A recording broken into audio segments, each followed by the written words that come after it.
Despite what you might have read on the internet, Millard Fillmore was not born in East Aurora. Hi folks, Robert Lowell Goller here, and thank you for joining me for our weekly chats on local history. I'm under the awning at Vidler's to talk about Millard Fillmore this week, particularly because it's his birthday this week. January 7th, 1800, the 13th President of the United States was born.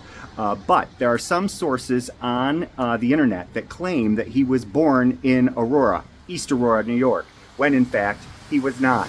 He did spend a lot of his time here, his earlier years here, but he was not born here. He came later. And so I thought it'd be neat this week in celebration of his birthday and commemoration of his birthday to talk about some of the stories that are out there that might not particularly be true.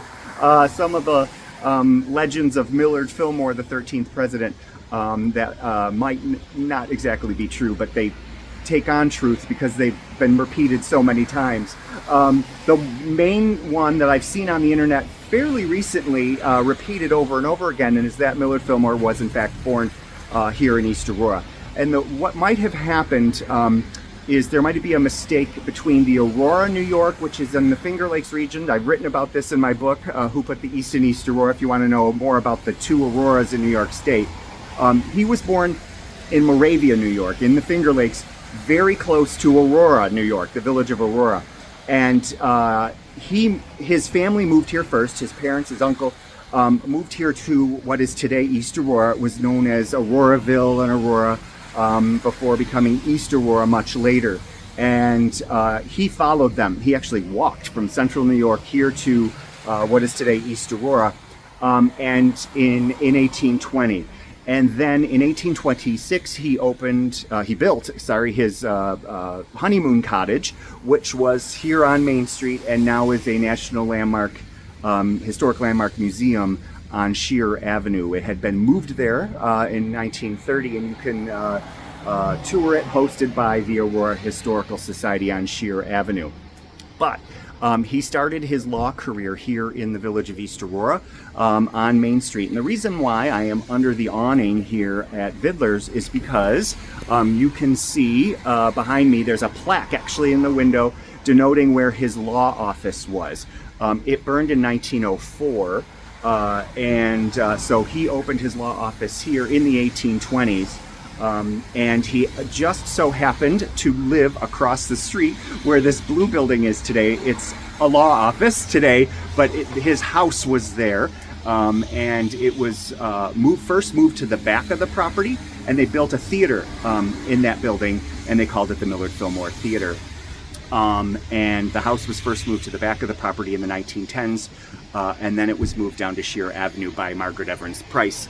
And then in the 1970s, it became a historic landmark, and today you can tour it as a museum owned and operated by the Aurora Historical Society. So Millard Fillmore and his wife Abigail, they had their first child here in East Aurora.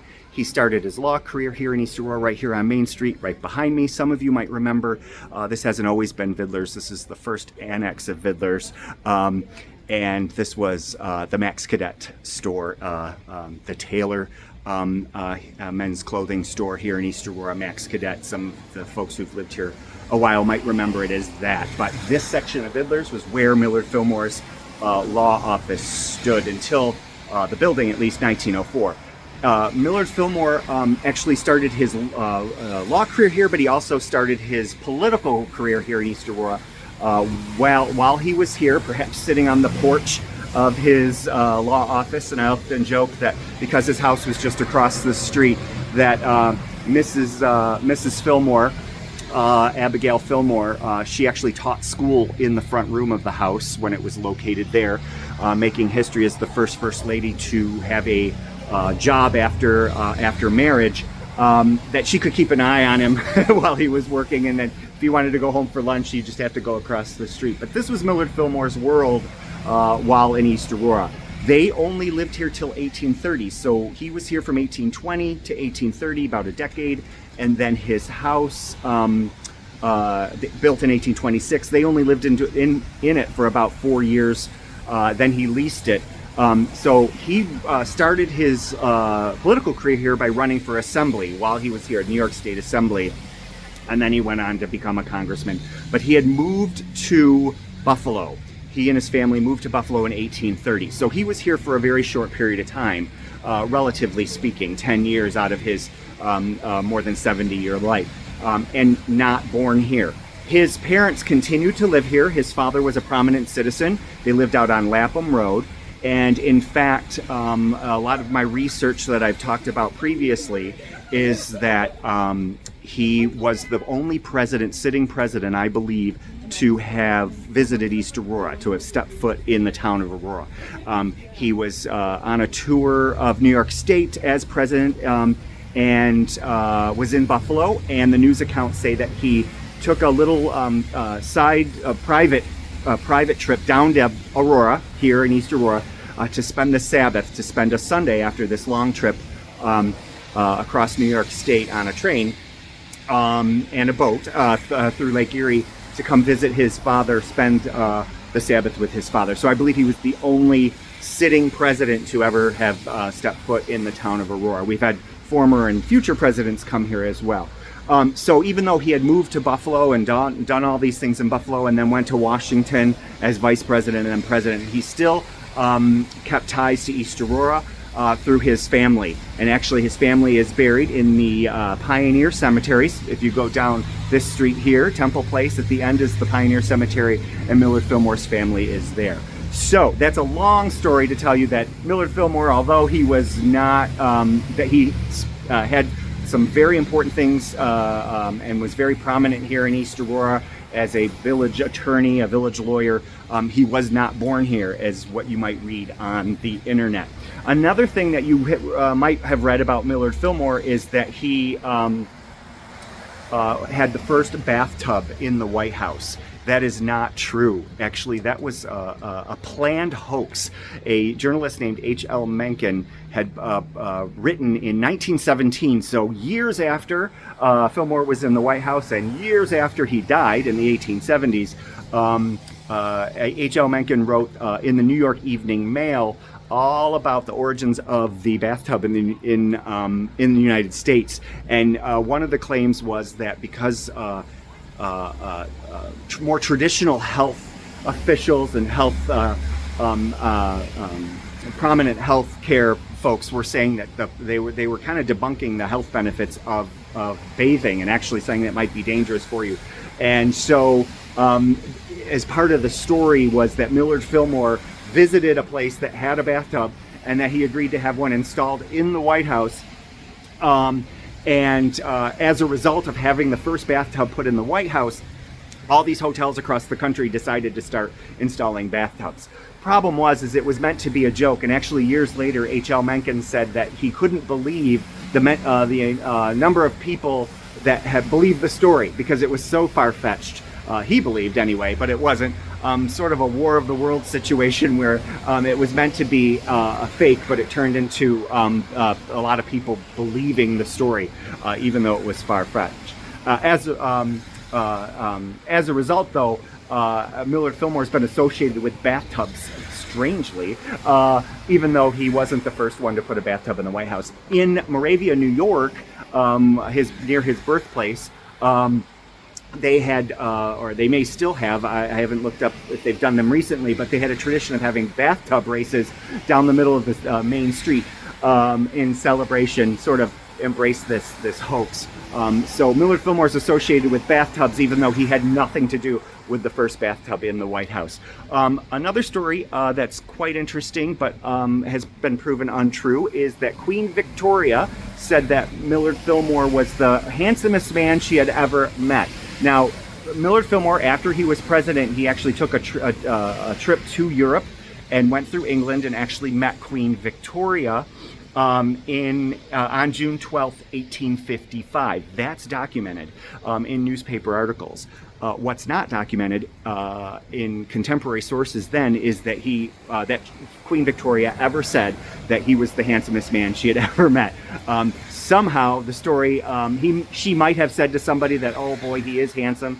He was a handsome man for his day, but the story kind of got embellished, and that she had said that he's the handsomest man. I've looked and looked and looked through the contemporary newspaper reports of the day, as well as Other historians have looked through Queen Victoria's diaries are actually available to read online now. She kept a detailed daily journal. That's how we know a lot about Queen Victoria's reign, and no one's been able to find documentation that she said that Millard Fillmore was the handsomest man that she had ever met. She may have said he was handsome, but not the handsomest man she had ever met. And so a lot of sources will say on the internet that she said that that tradition dictates, or legend has it, that Millard Fillmore was the handsomest man that Queen Victoria had ever met. And I highly doubt she would say that, because she adored her husband, Prince Albert. So I doubt that Millard Fillmore would have risen to the handsomest man she ever met, but perhaps an embellishment over time, and a story that's been repeated and repeated. And finally, another story about Millard Fillmore that might not be 100% true. He was a teetotaler. He did not drink alcohol, except there are a couple occasions where people said that he did drink, and there's some documentation of it. That 1855 trip to England, the news reports were saying that he got a little tipsy after visiting wine cellars in London, and they said he got slightly fuddled after tasting some of the wine. But so he wasn't a regular drinker, and perhaps he got a little fuddled because he wasn't a regular drinker, and after having a couple wine tastings in London, he couldn't handle it. Maybe he was a lightweight when it came to drinking alcohol. So he was known as a teetotaler, but he did not refuse to taste alcohol on occasion. So happy birthday, Millard Fillmore, 13th President of the United States. He wasn't the best president we've ever had. I talked about this in previous videos, and I've written about it. But even, and his presidency was quite controversial, no doubt about it. Signed the Fugitive Slave Law. But he lived during a very, and presided over the Senate as vice president during a very intriguing time for American history. And we actually are talking about the 1850s quite a bit, 1840s and 1850s today, because a lot of historians are revisiting that time period today of what's happening in Washington. But the pre-Civil War, what led us to Civil War, the political divisions between the political parties. He was the last Whig. He was the last Whig president. And it was a very fascinating time. So even presidents we don't agree with, or quote-unquote bad presidents, we should probably actually study them even more, because we can learn a lot more about their presidencies. But in honor of Millard Fillmore's birthday this week, born in 1800, I thought it would be neat to talk about some of the connections here in East Aurora to him and his presidency and his political career and his legal career. So, as always, thank you for joining me for our weekly chats about local history. Again, thank you for supporting my book projects and my research. If you have any ideas, any topic ideas, I got a couple this week. I wish I could do more than one video a week. I just don't have time. If you have ideas, pop them in the comments or send me a private message. Until next time, from under the awning at Vidler's 5 and 10, take care, and thank you for keeping history alive.